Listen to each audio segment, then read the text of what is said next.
This is Kugan Cassius for iFILM London. We're in Sheffield here for the pre-America press conference for Kell Brook ahead of his fight with Devon Alexander on February the 23rd in Detroit. With me, I've got Kell Brook's trainer, DOMINIC INGLE. How are you, Dominic? You doing? Good. Yeah.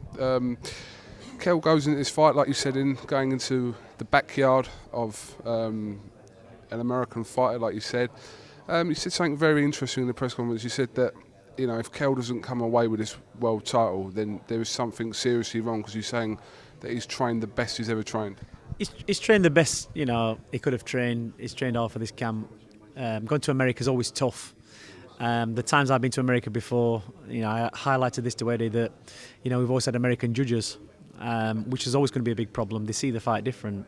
And, you know, fair play to Eddie.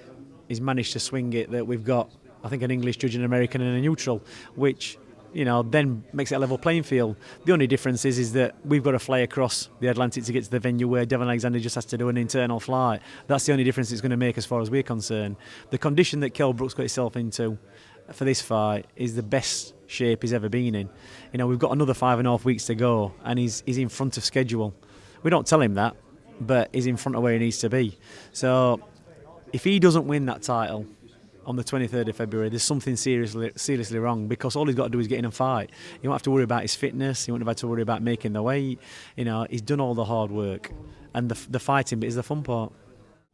Kell Brook become mandatory challenger to the winner of Alexander and Bailey. Did you have a preference of who you would prefer Kell to fight in that fight?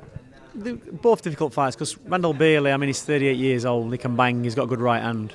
But I think with that fight, the only thing you would have to be concerned about is the right hand. He's 38 years old, and apply enough pressure to the older guys, and they tend to fold. I mean, he boxed Urango maybe a fight before that, I think. Two fights before that, and Urango, you know, smashed him. He couldn't keep him off. So I think there's no preference. I think it's going to be a better fight with Alexander, although I think both fights could have the ups and downs. You know, Randall Bailey just sitting back and waiting to throw one shot, you know, making Kell do all the work. I think it'd be a much more exciting fight with Devon Alexander, because he's younger. He's probably rated better in America than Randall Bailey. I think it was, if you look at the fight when Randall Bailey won it against Mike Jones, it was almost like he was getting beat for so many rounds, and he just managed to pull one out of the bag. And I don't think anybody expected that, least of all Mike Jones. So I think really for the fans and for Kell, I think the man to beat is Devon Alexander. I know you said that you and Eddie Hearn were quite happy with the judging, the level of judging that was going on there. Is it at the back of your mind, though, that you feel that Kell Brook was going to have to stop Devon Alexander if it goes to points, that he may not still get that decision? Yeah, I mean, that just remains to be seen. Kell can only do his best. He's got to win that fight, and what he's got to do, he's got to win it round by round. That's what he's got to do. You know, don't focus on the knockout, because that's taking your eye off the ball. I mean, Devon Alexander's never been stopped. He's been down a few times, but when he did get stopped, it was on cuts. It was more or less his own decision against Timothy Bradley. So basing a plan around knocking him out, I don't think is feasible, really. The plan is to box Kell. The plan is to box Devon Alexander, take him into the later rounds, because he does start to fatigue, and then if Kell can get his shots off, you know, fair play, get him off and do it. But really, we are looking to do the rounds and win the rounds comprehensively. Kell had a little bit of experience on the Frochwald undercard when he fought Galaza. How do you think he's going to cope with that pressure of, you know, fighting away from England?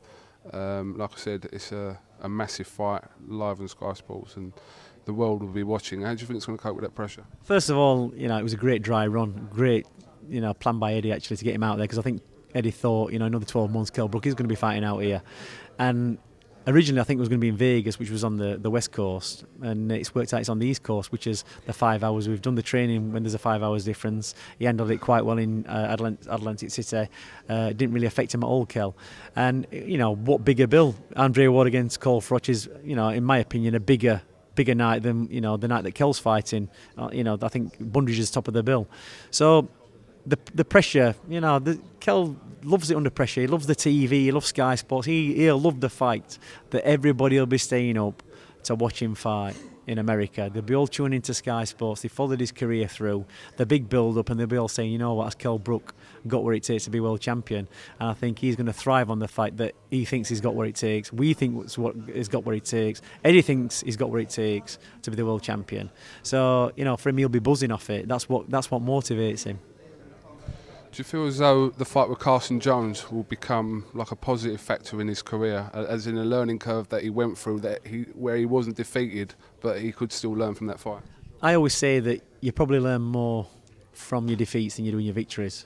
You know, a lot of fighters, especially Carson Jones got beat on early in his career. And when I looked at his record, they're the guys you've got to be careful of because they've adapted, they've learned. He got beat early in his career, probably bad management, and then he came on strong and he beat a couple of people he shouldn't have beat. And I said to Kell, you know, this kid's going to be a tough kid. He might have got a couple of losses on his record, but if you watch the fight, some of them were dodgy decisions.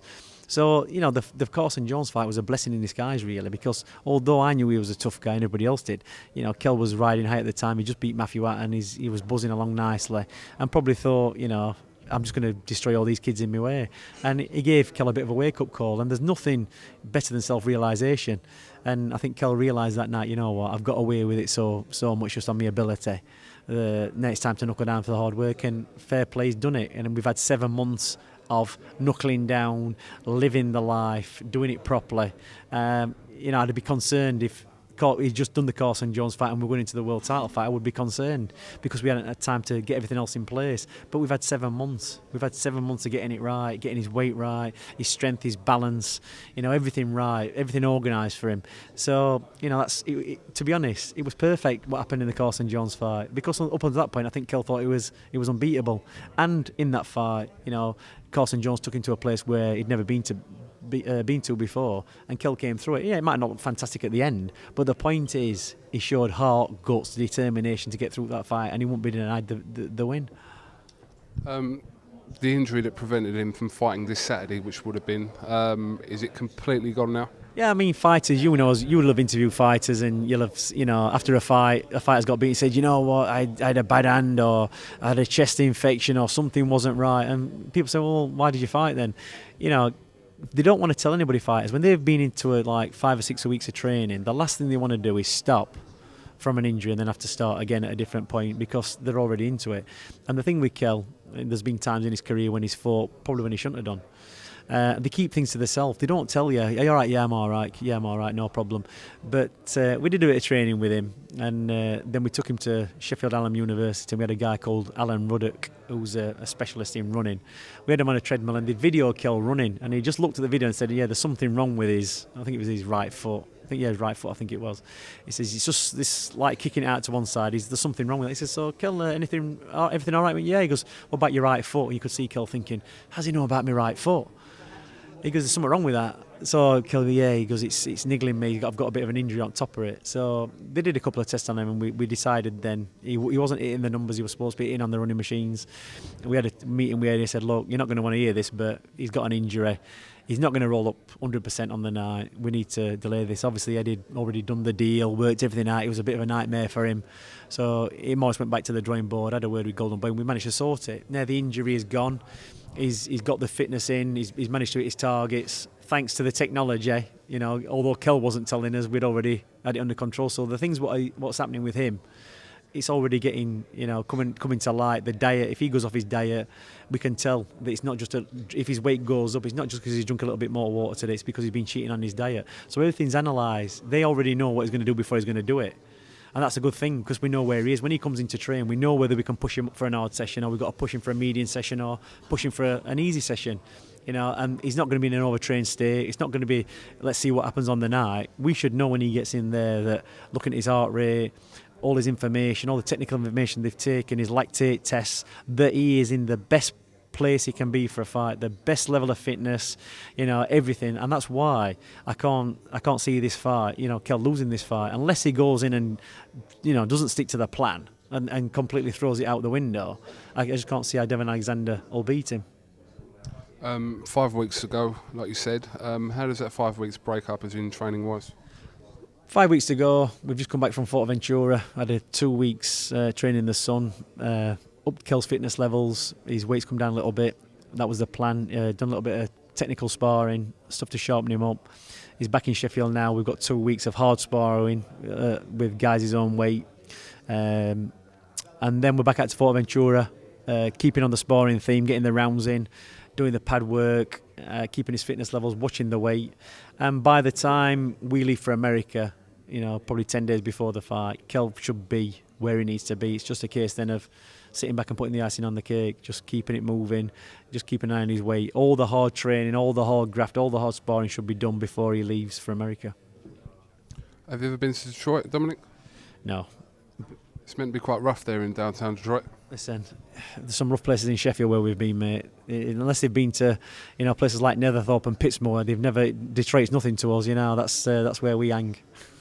We'll have to just all stick together out there, won't we? Are you coming too? I'm definitely there. If you're coming, we'll be all right. You're being a big fella and you look intimidating. If we just walk around with you, nobody's going to give us any hassle.